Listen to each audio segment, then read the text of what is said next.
La Voz del Derecho presenta Código Internacional. Conducción, Pablo Uncos. Operación técnica, Luis Daza.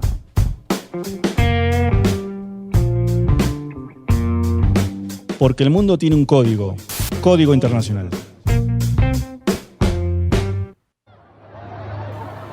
Sin ningún lugar ya a donde ir, miles de afganos huyeron hacia el aeropuerto de Kabul.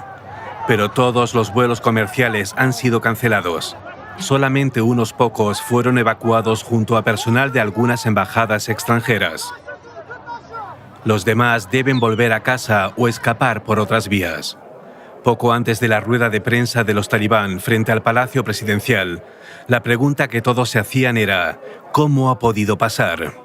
Afganistán es sin duda una de las noticias internacionales más importantes de este año. Un conflicto que lleva décadas y que hoy nos muestra a los talibanes recuperando nuevamente el control de la capital Kabul y la mayoría de su territorio nacional.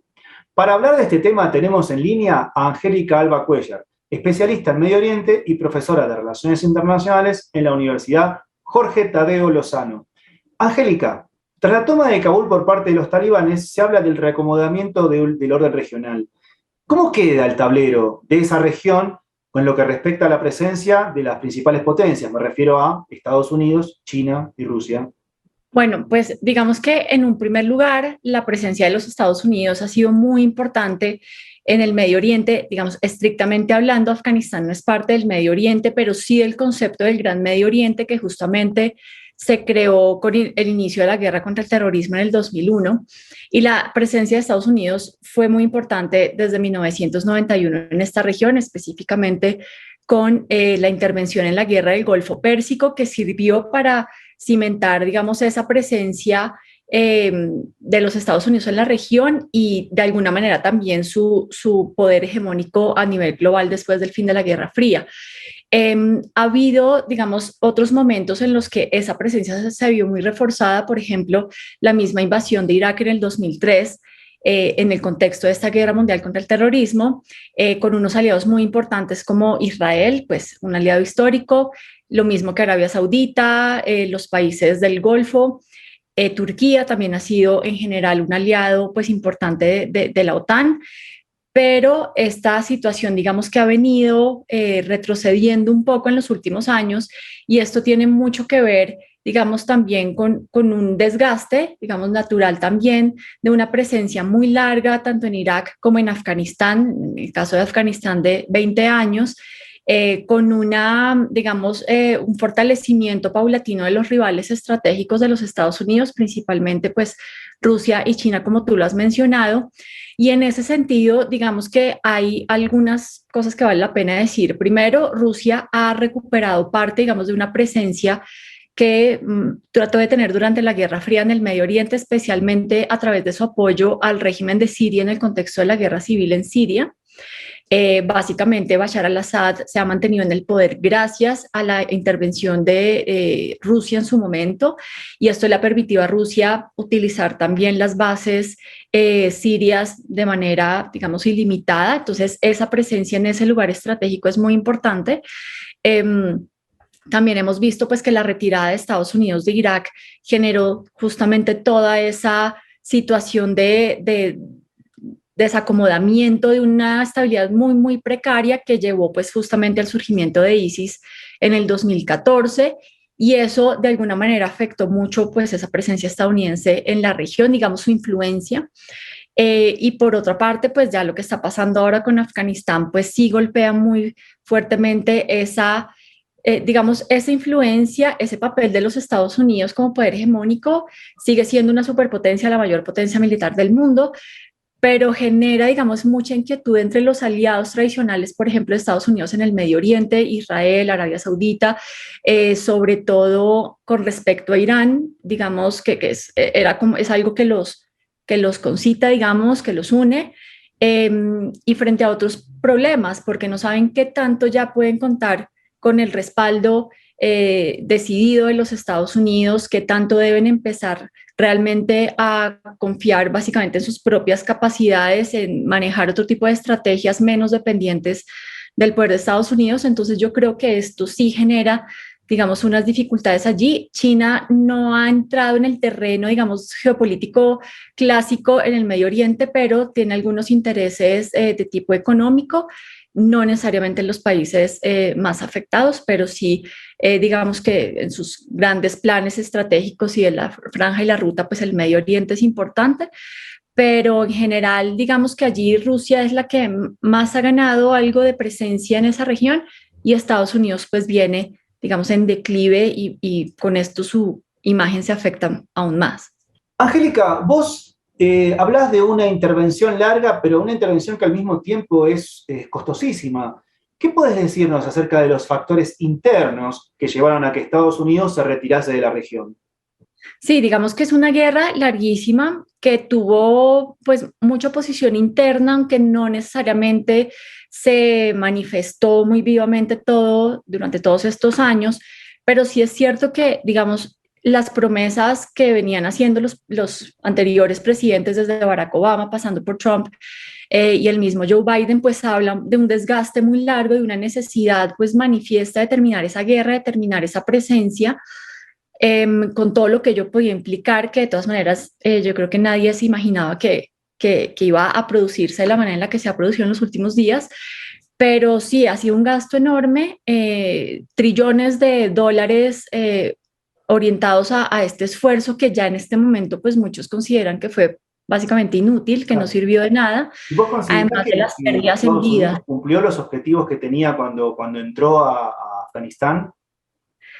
Pues esto es muy relativo porque, digamos, el objetivo principal obviamente era el de la lucha contra Al Qaeda en el contexto de la guerra contra el terrorismo. Pues digamos que se desarticuló y se dispersó y se disminuyó la capacidad de Al Qaeda. Obviamente eso implicaba, pues la invasión a Afganistán para ir detrás de Al Qaeda implicaba derrocar al Talibán, pues que eran sus, digamos, sus aliados quienes los habían hospedado durante años. Y en ese sentido, digamos, si se mide por el hecho de que Estados Unidos no ha vuelto a ser víctima de ataques terroristas ni siquiera cercanos a las dimensiones de los que tuvieron los del 11 de septiembre, pues uno puede decir que sí se cumplió, y ese es el argumento que en este momento está planteando el gobierno de Biden. Es decir, nuestra tarea era de alguna manera limitar la amenaza terrorista y eso se ha cumplido.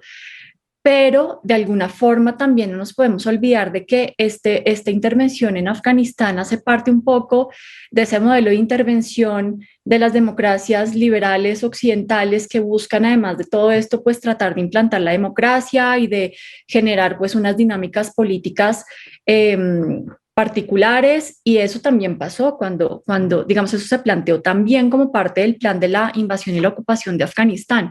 Entonces, ahora Biden está diciendo que ese nunca fue un objetivo, que el único objetivo era el relacionado con el terrorismo, pero sí es cierto que evidentemente, digamos, se falló.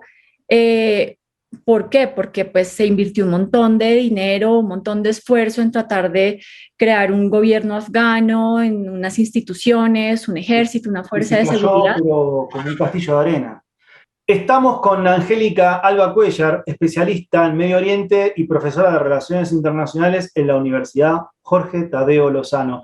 Angélica, pareciera que esta nueva generación de talibanes aprendió a manejar muy hábilmente la diplomacia.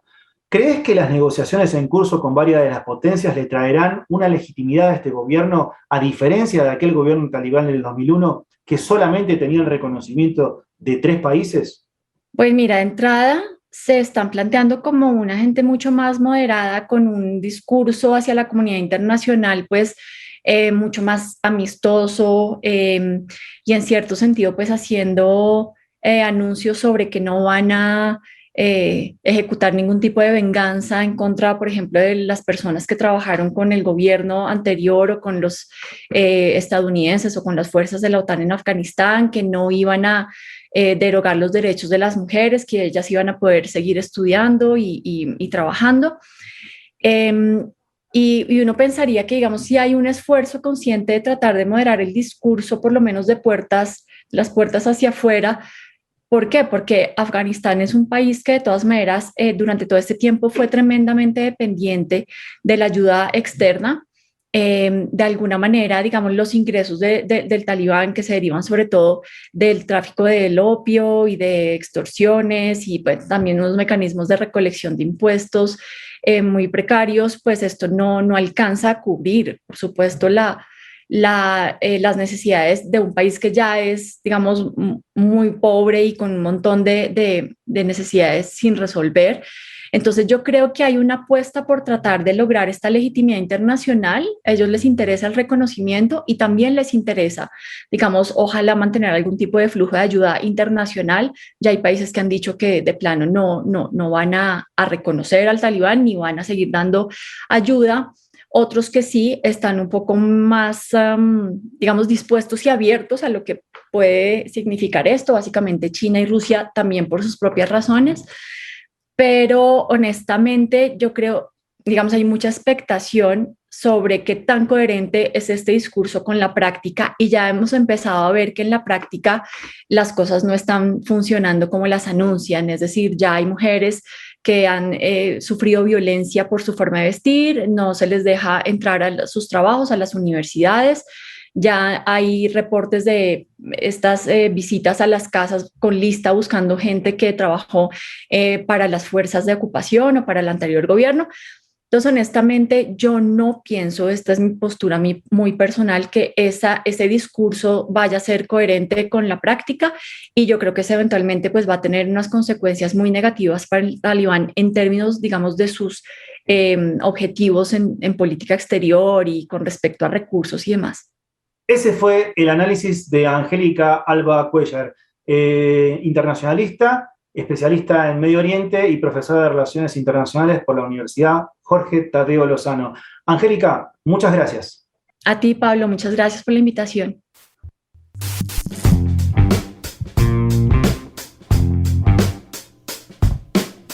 La Voz del Derecho presentó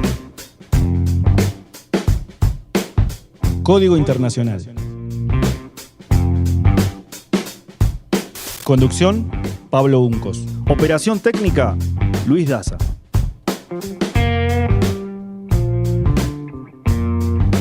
Porque el mundo tiene un código. Código Internacional.